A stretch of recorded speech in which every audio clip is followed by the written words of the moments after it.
Good morning, welcome to Tech Talks. Today I have Lanre, one of the co-founders of Delivery Science, here to tell us about Delivery Science. Delivery Science is an organization that helps corporate companies with field operations so as to be more efficient from a data perspective and managing those field operators.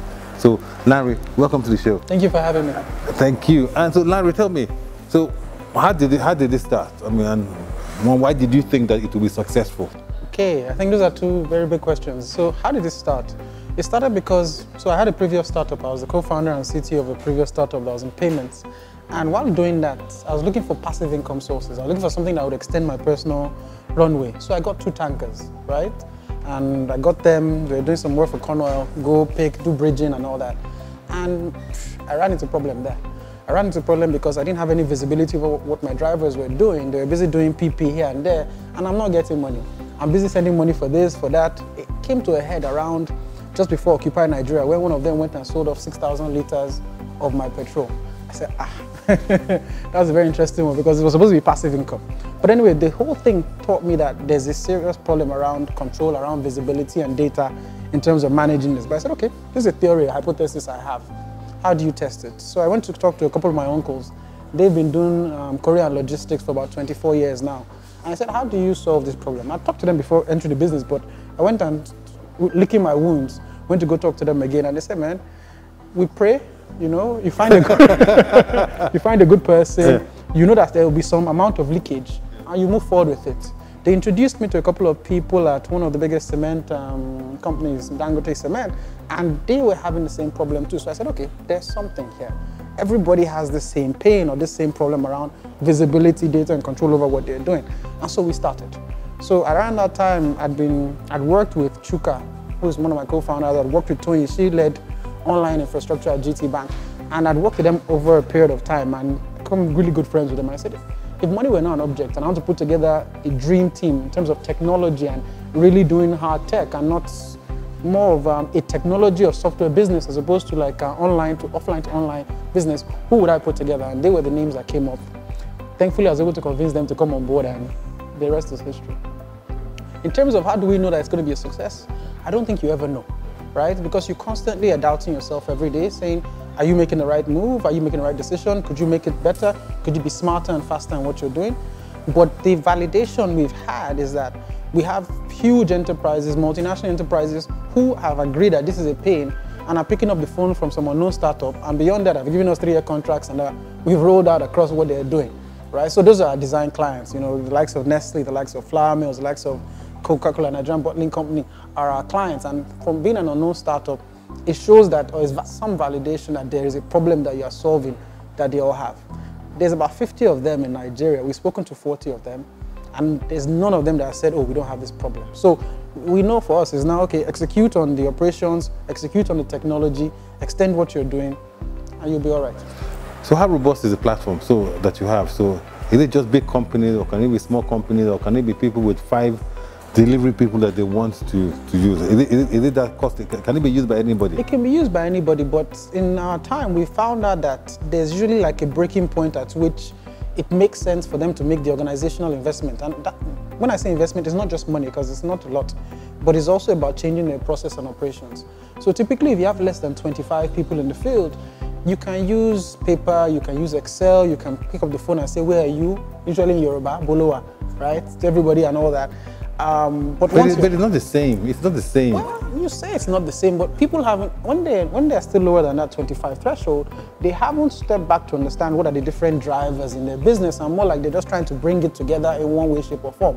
Once you have 25 or more, you fit. So let me ask a question. So I have 20 drivers. If I use auto tracking, that kind of helps solve the problem. So you're saying that there are other simpler solutions below a certain number of field agents? I'd say, I won't say there are simpler solutions. I'd say it would take a visionary management or management team to say, I'm going to make the organizational investment to implement this thing. Because you talked about tracking. Tracking is the base layer. Tracking is where is my asset, which is my vehicle. So that's the first step. The next step is my goods. The people that are delivering my goods and services, are they where they should be? Is it happening where it should happen? Is there something fraudulent here? Can I get predictive analytics beforehand to let me know that as this thing is going on, there's a 90% chance that there's something going to be fraud here. Let me assemble a field team to immediately go and intercept so that I don't, because if you talk about big manufacturers, for example, each shipment is worth like 30, 40 million naira. They don't want any problems with that. They're ready to invest for that. So that ties into another part. We chose manufacturing as our first niche because they are a sleepy industry where there's not a lot of solutions that solve the problem. They're moving things that are worth a lot, right? And most of them are now moving to outsourced transportation and field operations. So they want to manage these people like as if they work for them, but still outsource the risk and the operational wahala to those people. So do people like see this service as a value from a big brother watching you perspective, or they want to find out about what is really going on and if they can actually use that data to try to improve the product, improve the service, or is it just okay, I'm afraid of people stealing my stuff, so let me just put that, this helps? So there's three things it does. First one is around how do I increase my sales, right? Because how do I increase my sales is around, if I have data and information and analytics, I can know, for example, can I give this customer credit, right? Or I can know, for example, where is this product selling, so I can push it towards that place. The next step is, how do I reduce my distribution costs? So reducing your distribution cost is twofold. Either you use the same assets to service more people, or you downsize your assets and service that, right? Which is where you're talking about, which is the fraud, which is all the leakages and all that part. Yeah. The third part, which in our opinion is the most important, but because this is Nigeria and Africa, this is a step-by-step process, is around changing from gut-driven decisions to data-driven decisions. So being able to make smarter decisions. You're in HQ. HQ has only 20% of the people in the business. 80% of those people are out there and you don't have no clue. You're asking people who have used to fly in the plane to let it go. Let the plane, no. You're still going to fly the plane, but now you actually have real data. So I'll give you an example. Yeah. One of our big clients, they wanted to make a major business initiative early last year. And they said, oh, we're going to do this, blah, blah. This other person is winning market share because of this. And they rolled out our solution across the country. And it was clear within like almost a month of gathering data, because it took them a bit of time to first even gather initial data. It was clear within a month that there's a wrong decision to make. This other company is not winning market share because of why they thought, so they needed to rethink their thesis. That would have cost them almost ₦1 billion to put in place. So that's ₦1 billion bullet that they avoided there. Yeah. So, so you started with manufacturing concerns. Where next? So let me ask a direct question. So, have you approached banks? And do you see where you can add value for banks? I think we can significantly add value for banks, right? Because, as I think we talked about off camera. For example, relationship officers or relationship managers, they're out in the field, right? So many times they have to say, okay, email me this thing. When I get back to the office, I'll do this. Some banks are more advanced than others, so they've gone and they've deployed some sort of internal application. Maybe they have a CRM system that is connected to, but still, there's significant challenges, right? So if you use a Microsoft, you use Oracle, you use SAP, there's challenges because those things or those solutions have overshot the infrastructure we have in Nigeria, right? Our infrastructure, you need something that is a store, offline, works fully offline, robust, and forward whenever it gets connectivity. Yeah. So definitely the banks, we haven't approached them though, because our strategy has more been a nail it before scaling it approach, which is work with our design customers, understand what their challenges are and the problem in a whole, make sure it solves that problem before now reaching out to adjacent. So I think I mentioned the financial services. Some of the utilities also have reached out, right? And then we're talking to them around doing like a design process for them, understanding how what we've done fits into what they need, and then maybe extension or addition to make it if needed. So, I mean, you guys must tell a good story, because, I mean, like, you're asking people to actually invest before they actually see the value, first of all. No, we don't. So that's another lesson that we've learned over time. So our typical cycle is this. We sit down, let's say, for example, we're working with Diamond Bank. We sit down with you and say, okay, this is what you're trying to do for your field operations, okay? What does success look like? So what are the metrics, right? So for example, if you're talking about relationship officers, being able to have visibility over, like for example, a leaderboard, number of things, activities done, the whole 9 years, right? Data points collected, customer service, whatever. We now take those metrics and we give something called a document of understanding, which is basically outlining, okay, in your organization, this is what success looks like. Let's run a POC or pilot for whatever, 30 days, 45 days. We agree on a timeline. And these are the percentages that the success metrics need to reach. Once the success metrics are met, we're going to do a full rollout across your user base, blah, blah. So we don't ask people to buy before they've tried. No, no, no, no. And also, we realized also in the Nigerian environment that it reduces a lot of the political machinations that might happen because of gatekeepers in large organizations. Because when an organization matures, different people come in. Gatekeepers come in, right? And if it's something that maybe they feel threatened by or what have you, they can wake up, and if you're just a theory and a nice presentation and what have you, they can come up with an idea, oh, I don't think this will work, blah, blah. But if there's real live data where 10 of your people or 20 of your people have had X% lift, nobody, unless their father owns the bank. Sorry, I didn't mean that, but yes. Yeah. So, question.